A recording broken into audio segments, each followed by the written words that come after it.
Bleach 1000-Year Blood War hasn't failed to produce banger after banger, especially on the animation front, and every episode leaves me in awe, mainly because I want her to blow my brains out. And now that I've set the title of the anime for the algorithm, oh girl, the things I would do best, girl, has finally arrived!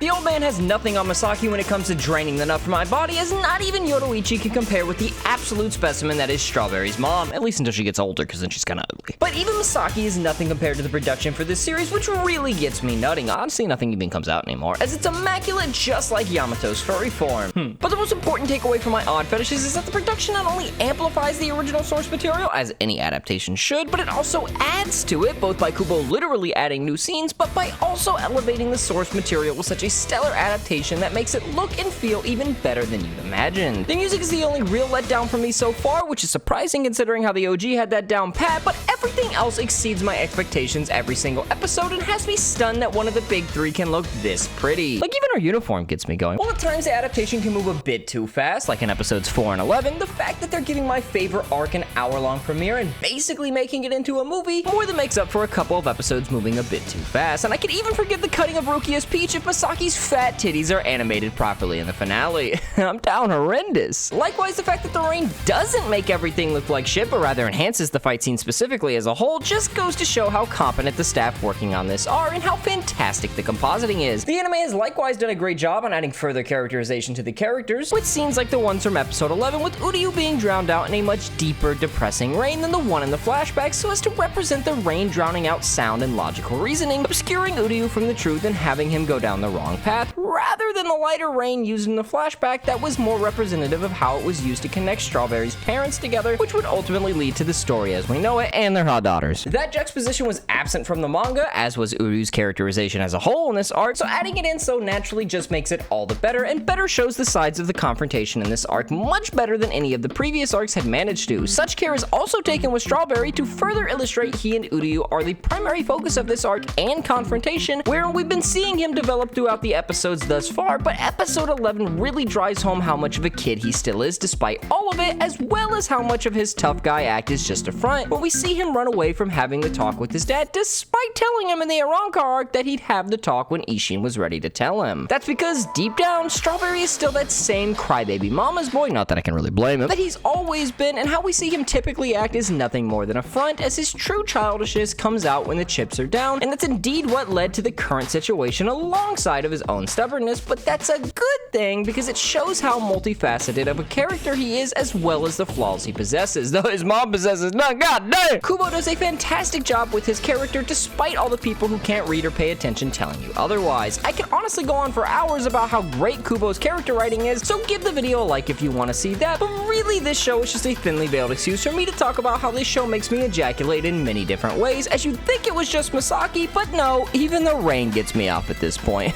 I have a crippling porn addiction. So click here if you want to solve it.